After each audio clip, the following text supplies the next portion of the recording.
¿Cuál de las siguientes entidades presenta bilirrubina directa elevada? El hipotiroidismo es una hiperbilirrubinemia generalmente mixta, a predominio indirecto. ¿Por qué? Porque tiene una conjugación más lenta, mayor inmadurez hepática. Acuérdense que la conjugación es el paso de la bilirrubina indirecta a directa. ¿Y otro por qué? Porque tiene aumento en la circulación entero hepática. ¿Y por qué se va a dar esto? Por el retardo en la eliminación de meconio.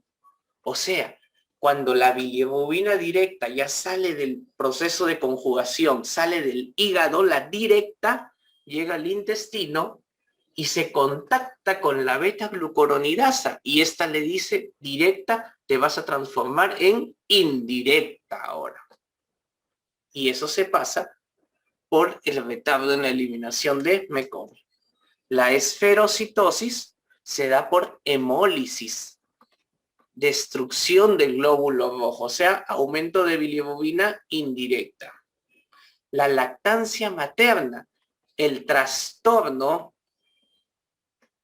de lactancia me va a llevar a que en un aumento de la circulación entero hepática. ¿Qué es lo que sucede acá?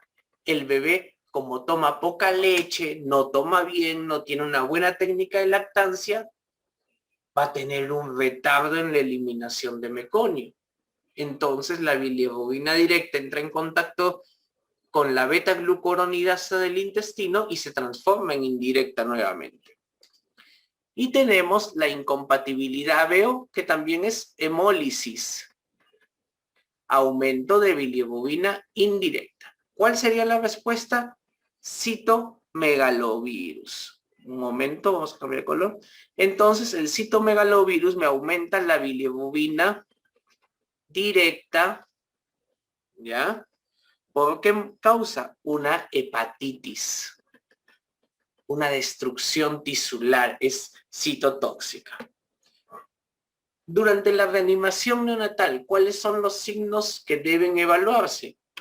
Esfuerzo respiratorio y frecuencia cardíaca, ¿no? O sea, preguntarme, ¿respira o no? Esfuerzo respiratorio. Otro, frecuencia cardíaca. Nos preguntan a veces si la frecuencia cardíaca es menos de 100, menos de 60. O sea, con estos dos, nosotros decidimos si le vamos a dar BPP o le vamos a dar BPP más masaje o le vamos a dar adrenalina, ¿no? Pero, ¿qué es lo que sucede con el tono muscular? El tono muscular, una vez que estoy dentro del RCP, no me sirve, no me guía el RCP, me sirve para el inicio y decidir si ingresa o no a RCP, pero no para decidir o no una conducta ya dentro del RCP. Acuérdense de las tres preguntas. ¿Es a término? ¿Tiene buen tono? Ahí está. Y respira o llora. O sea, solo para el inicio. Respecto a la ictericia fisiológica, marque lo verdadero. Para yo conocer qué es la ictericia fisiológica, debo saber qué es la ictericia patológica. La patológica es aquella que se presenta en las primeras 24 horas. Otra, que tiene una duración mayor de 7 días en el atérmino y mayor de 14 días en el prematuro. Otro, que tiene una bilirrubina total mayor de 15 miligramos por decilitro, bastante, ¿no? Otro, velocidad de ascenso mayor de 5 miligramos por decilitro por hora. o mayor de 0, de día diré, discúlpenme, o mayor de 0.5 miligramos por decilitro por hora. Por ejemplo, a las 8 de la mañana tuve una bilirrubina de 5 y a las 3 de la tarde tengo una bilirrubina de 12. Miren, no pasaron ni 12 horas y ¿cuánto aumentó? 7 miligramos por decilitro. Eso es patológica. Y aquí en otro llamamos patológica a la colestasis. ¿Cuándo se dice colestasis? Bili directa mayor de 2 o bili directa mayor del 20% de la total. Por ejemplo, tengo una bilirrubina total en 3 y la bilirrubina directa está en 1.5. Esa directa, ¿cuánto es de la total? 50% colestasis. Entonces, ¿cuál sería la respuesta? Aquella que no se presenta en las primeras 24 horas. La fisiológica, discúlpenme, tiene un pico entre el segundo y tercer día, es el pico de presentación. ¿Qué patología del recién nacido se asocia con polidramnio severo materno? Acuérdense que el polihidramnios por sí solo es idiopático, ¿no? Puede tener malformaciones del bebé, del tracto gastrointestinal o no, puede ser metabólicas, ejemplo, diabetes mellitus tipo 1, isoinmunización. Pero cuando me hablan de severo o agudo, aquel que me lleva a dificultad respiratoria en la madre, en primer lugar, malformaciones del tubo digestivo, o sea, no puede tragar el líquido amniótico y eso sería consecuencia de la atresia de esófago. Neonato de un día que presenta inestabilidad térmica, que puede ser fiebre o puede ser hipotermia, hepatomegalia e ictericia generalizada. En el primer día, ¿cuál es el diagnóstico más probable? Sepsis bacteriana. Sepsis bacteriana conocida como sepsis bacteriana precoz, ¿ya? Aquella que se presenta en los primeros 3 días, que las manifestaciones son inespecíficas, ¿ya? Seguimos. En la atención inmediata de un recién nacido flácido, impregnado de meconio, no respira espontáneamente y tiene una frecuencia cardíaca de 60. Estamos ante un bebé no vigoroso, en el cual tiene una frecuencia cardíaca menor de 100, está flácido y no respira. Cuando me dan esto, ¿qué significa que debo iniciar RCP? Recuerden, cuando les dan la frecuencia cardíaca, ¿qué significa? Ya hicimos, ¿qué cosa? Pasos iniciales. ¿Cuáles eran estos pasos iniciales? Calor, posición de la vía aérea, aspirar secreciones si es necesario, secar y estimular. ¿Cuál sería el siguiente paso? Ventilación a presión positiva. Eso de acuerdo al protocolo de RCP. Muy bien. El mayor riesgo del recién nacido prematuro, o sea, el bebé menor de 37 semanas, durante el periodo neonatal es la poca vitalidad para soportar el proceso del parto. ¿Por qué? Porque tiene una inmadurez. ¿Inmadurez a nivel de dónde? Nivel pulmonar, respiratoria, ¿no? Hay un déficit de surfactante que lo hace más susceptible. Hay mayor probabilidad de daño por el oxígeno. Tiene un volumen sanguíneo disminuido. O sea, tiene varias cosas relacionadas a la inmadurez. El cuadro de aspiración meconial se da en los bebés postmaduros. En aquellos bebés mayores de 42 semanas, o sea, tiene que ser viejo. Mayor incidencia de malformaciones congénitas, no. Desprendimiento prematuro de placenta, no. Hiperviscosidad sanguínea, tampoco. Menor volumen sanguíneo. Un recién nacido presenta taquipnia y en la radiografía se observan imágenes vasculares pulmonares prominentes, diafragma aplanado, líquido en las cisuras. No hay hipoxemia, no hay hipercapnia, no acidosis. ¿Cuál de las siguientes enfermedades es más probable? La taquipnia transitoria del recién nacido. La taquipnia transitoria del recién nacido, para recordar, es una enfermedad respiratoria benigna y transitoria. Transitoria porque dura menos de 4 días. Y autolimitada. Benigna, ¿por qué? Porque la necesidad máxima de FiO2 es 40%. O sea, siempre usa menos. Se debe a un déficit en la reabsorción del líquido pulmonar fetal.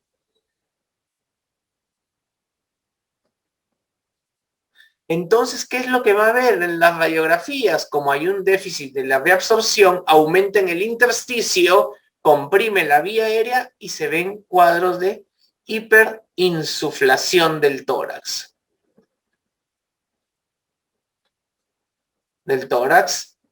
Y líquido libre en las cisuras, cisuritis, haciéndolo patognomónico de la taquipnia transitoria del recién nacido. La transmisión perinatal del virus de la hepatitis B tiene mayor relación con la presencia de uno de los siguientes. O sea, la mamá, ¿qué debe presentar como marcador para que sea transmisible en caso tuviera hepatitis B? Madre, hepatitis B positivo, tiene dos opciones: que tenga el antígeno de superficie positivo o que tenga el antígeno E. ¿Cuál es más frecuente? La literatura dice que más frecuente es el antígeno de superficie. Pues los dos pueden ser, pero más frecuente es el antígeno de superficie. Sin embargo, eSalud dio como respuesta la C. Ojo, para que una mamá pueda transmitir hepatitis B al niño, tiene que tener antígeno de superficie positivo y antígeno E positivo. ¿Cuál es más frecuente de los dos? El antígeno de superficie. Pero eSalud nos dio la respuesta C. Neonato con antecedente de asfixia severa al nacer.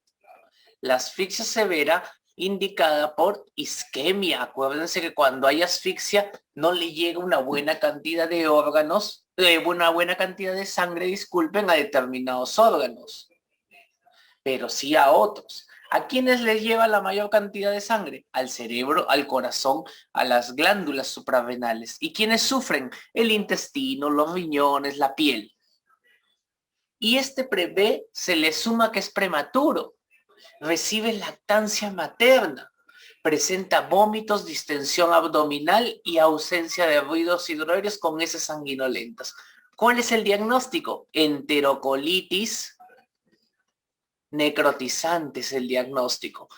Debemos recordar que la enterocolitis necrotizante en el atérmino, el factor predisponente es la isquemia, el más frecuente, y en el prematuro es la inmadurez. En este caso, al bebé prematuro se le suman isquemia, se le suma inmadurez y eso. ¿Y la clínica? ¿Cuál es la clínica más frecuente? Signos abdominales. ¿Cómo qué? Como distensión de abdomen, vómitos biliosos y heces con sangre.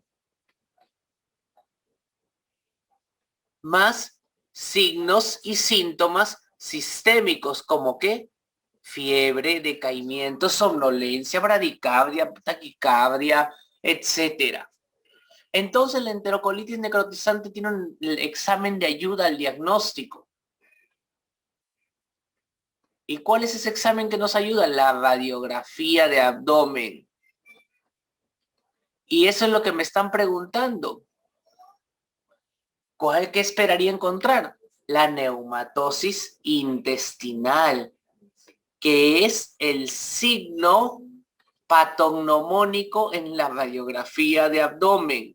¿Qué es la neumatosis intestinal? Aire libre en la pared abdominal. Neonato de 10 días de nacido, que presenta nódulo rojo vinoso a nivel umbilical. Es una sospecha de granuloma umbilical, ojo, y se indica nitrato de plata. Hasta acá. Debemos recordar una cosa, ombligo húmedo, principal causa es granuloma umbilical. Y acá, ¿qué les van a agregar a ustedes? Les van a agregar la tumoración o nódulo rojo vinosa, ¿ya? O tejido de granulación, les van a decir. Tratamiento, nitrato de plata en forma de lápiz o pinceladas le llaman, ¿ya? Hasta ahí estamos bien. Pero no logra mejoría. Cuando no logra mejoría, yo ya pienso en otras cosas. Y tengo dos. Dicho nódulo secreta contenido seroso con pH alcalino. ¿Ya? pH alcalino me hace recordar a conducto o persistencia del conducto ónfalo-mesentérico. ¿Ya? Y cuando es pH ácido por orina, persistencia del uraco. Estas tres, un momento, voy a cambiar de color. Esta y esta son causas de ombligo húmedo. ¿Cuál es la sospecha entonces en este caso que está secretando pH alcalino? Persistencia del conducto ónfalo-mesentérico. Muy bien. Neonato con antecedente de asfixia severa al nacer, o sea, isquemia. La asfixia hace que no llegue una buena cantidad de sangre a los tejidos, al intestino, al riñón, a la piel. ¿Para qué? Para que le llegue sangre a los órganos más nobles, corazón, cerebro y glándula suprarrenal, redistribución de flujo. Encima de esto es prematurito, tiene una inmadurez. Y encima de esto le damos leche. Se juntó todo y comienza a presentar vómitos, distensión de barriga, se le hincha la barriga y ya ausencia de ríos hidroaéreos y heces sanguinolentas. ¿Qué es todo esto? Miren, isquemia, más inmadurez, más leche, progresión de leche, son factores de riesgo para enterocolitis necrotizante. La enterocolitis necrotizante, que es una de las principales causas de abdomen agudo en el prematuro, ¿ya? Y que se afecta básicamente el íleon distal y colon proximal. Miren, acá tienen cantidad de villapepas, ¿ah? Cantidad de villapepas, factores de riesgo, cuál es el lugar que más se afecta. ¿Y cuál es la clínica más frecuente? Vómitos biliosos, distensión abdominal y heces con sangre. A veces no le van a poner heces con sangre. ¿Qué le van a poner? TB non positivo, que es un examen para ver si hay sangre en las heces. O sea, indirectamente es una enterocolitis necrotizante. Entonces, en la NEC, que es enterocolitis necrotizante, ¿cuál es el examen de ayuda al diagnóstico? Cambio de color para que se me quede. La radiografía de abdomen. ¿Y cuál es el signo patognomónico? Eso es lo que me están preguntando. La neumatosis intestinal. ¿Y qué es la neumatosis intestinal? Aire libre en la pared del intestino. La respuesta de neumatosis intestinal. Miren, por ejemplo, un intestino normal. Acá está la parte de adentro, ¿no? Acá está la luz, la pared, la mucosa es esta línea adentro. Y acá está todo lo demás del intestino, todo, como saben, tejido conectivo, qué sé yo, toda la histología normal. Pero ¿qué pasa en esto? En un intestino con NEC, tienen la mucosa. ¿Y qué sucede? ¿Qué sucede? Se llena de aire la pared. En vez de tejido conectivo, ¿qué es lo que se llena? De aire. Aire se distiende. Eso se llama neumatosis, aire libre en la pared intestinal. ¿Y qué pasa si eso sigue progresando? Si eso sigue progresando, se rompe, pues el aire sale. ¿Y qué es lo que pasa en la barriga si se rompe un intestino? Neumoperitoneo. Aire libre en el peritoneo, que es indicación de cirugía en enterocolitis necrotizante. La indicación principal. Miren cuántas villapepas. Ha sido un gusto.